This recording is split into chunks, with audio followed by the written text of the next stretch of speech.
యేసయ్య నామములో శక్తి ఉన్నదయ్యా, యేసయ్య నామములో శక్తి ఉన్నదయ్యా.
అలలే ఎదురుపడే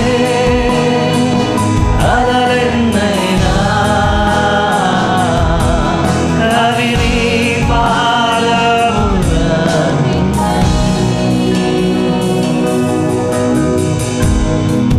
వ్యాధి నన్ను చుట్టిన రోగముతో నేను పడి ఉన్నా నన్ను లెమ్మని సెలవిచ్చే యెహోవా రాఫా నీకు స్తోత్రం. స్వస్థపరచు దేవా నీకు వందనాలు.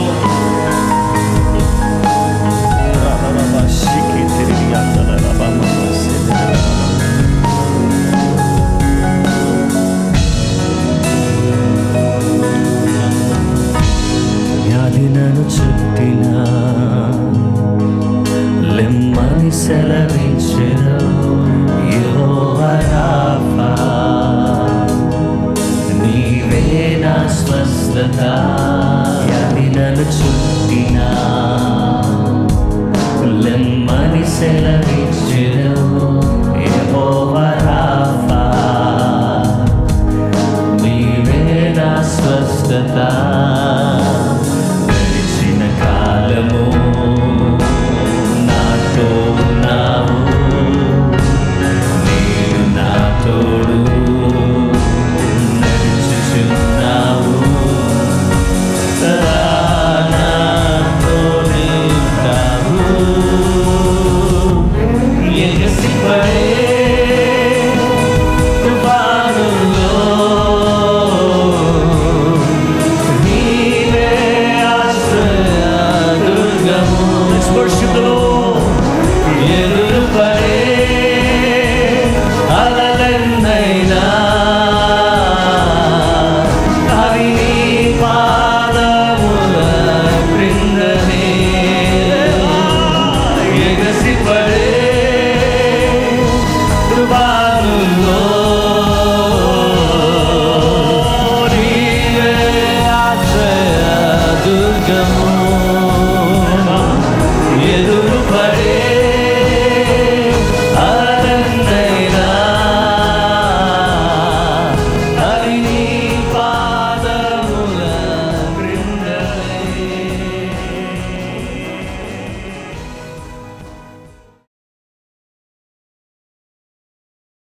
క్రీస్తునందు నా ప్రియ సహోదరి సహోదరులారా, ఈ దినాన దేవుని మహిమపరిచే అవకాశాన్ని, వాక్యాన్ని ధ్యానించే ఈ సదవకాశాన్ని దేవుడు అనుగ్రహించినందుకు ఆయనకే మహిమ, ఘనత, ప్రభావాలు నేను ఆరోపిస్తున్నాను.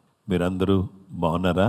అందరూ ఆరోగ్యంగా ఉండాలని, ఆధ్యాత్మికంగా బలపడాలని, దేవుని వాక్యం చదువుతూ ప్రార్థనలో ఎదుగుతూ దేవుని మహిమార్థమై జీవించాలని నేను కోరుకుంటున్నాను. అలాగూ మీరు చేస్తున్నారని నమ్ముతున్నాను. ఈరోజు మన ధ్యానాంశము హూ వీఆర్ ఇన్ క్రైస్ట్, మనము క్రీస్తులో ఏమై ఉన్నాము అనే అంశంలో 2 కొరింథీ 5:17 కాగా ఎవడైనను క్రీస్తునందు ఉన్న ఎడల వాడు నూతన సృష్టి, పాతవి గతించెను, ఇదిగో క్రొత్తవాయెను. 2 Corinthians chapter 5:17 Therefore, if anyone is in Christ, he is a new creation. All things have passed away. Behold, all things have become new.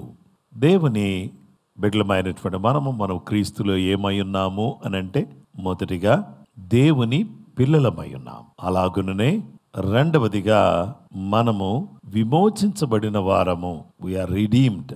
మూడవది మనము we are the righteousness of God, మనము దేవుని నీతి అయి ఉన్నాము అనే విషయాలు ఇంతవరకు చూసుకుంటూ వచ్చాం.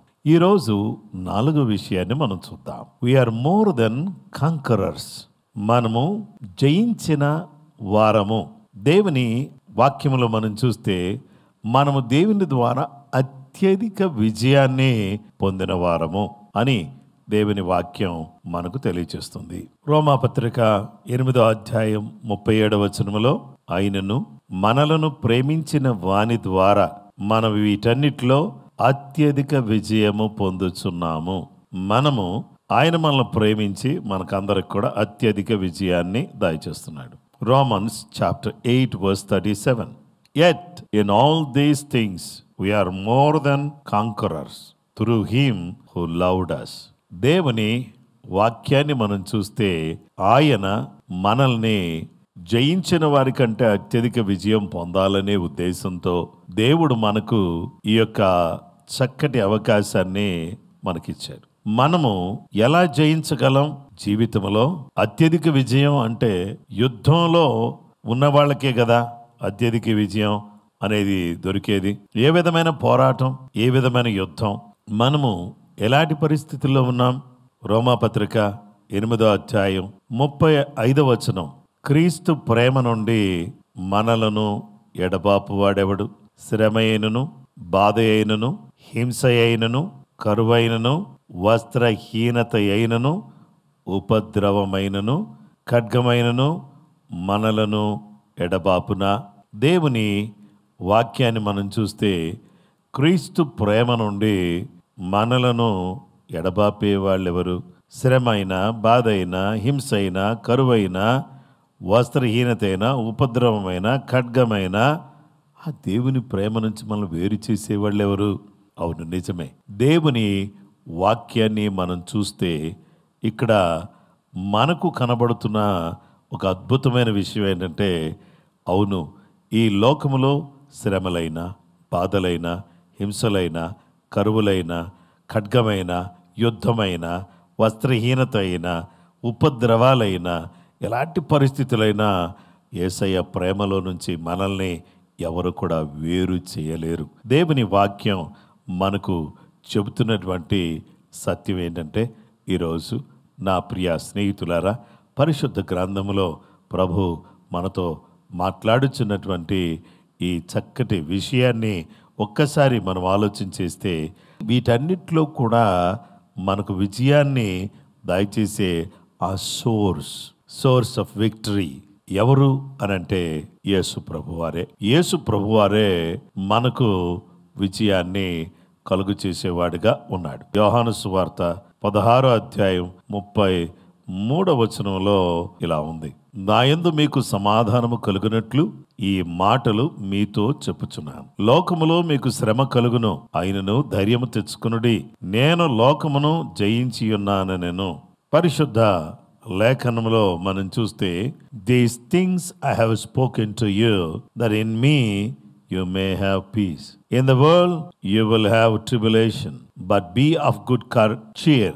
But be of good cheer, I have overcome the world. దేవుని వాక్యం ఏం చెప్తుందంటే, NLTలో నేను చదువుతున్నాను, I have told you all this so that you may have peace. John chapter 16 verse 33, I'm reading from NLT. I have told you all this so that you may have peace in me. Here on earth you will have many trials and sorrows, but take heart because I have overcome the world.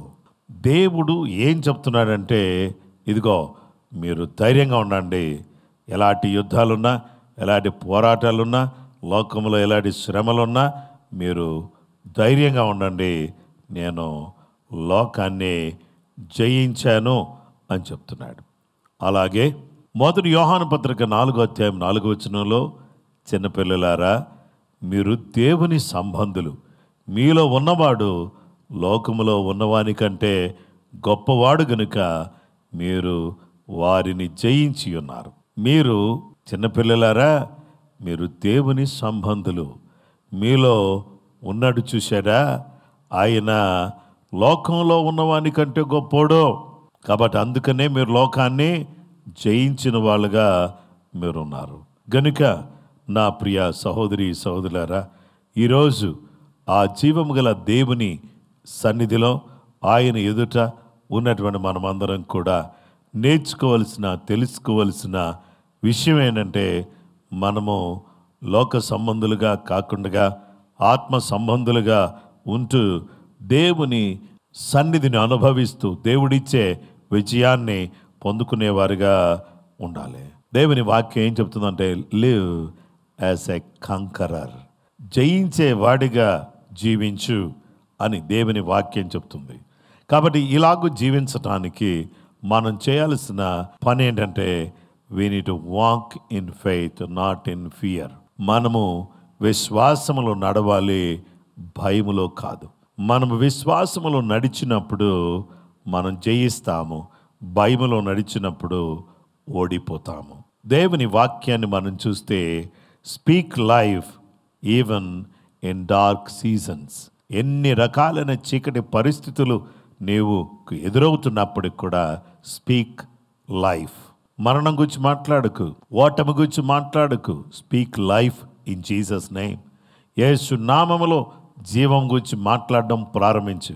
ఎప్పుడైతే జీవం గురించి నువ్వు మాట్లాడడం ప్రారంభిస్తావో ఈ చీకటి కాస్త వెలుగుగా మారిపోతుంది. అలాగే నీ జీవితం ధన్యకరంగా మారిపోతుంది. దేవునికి మహిమ కలుగునుగాక. ఇక మనం చేయాల్సిన పని ఏంటంటే trust God's love, it is unshakeable.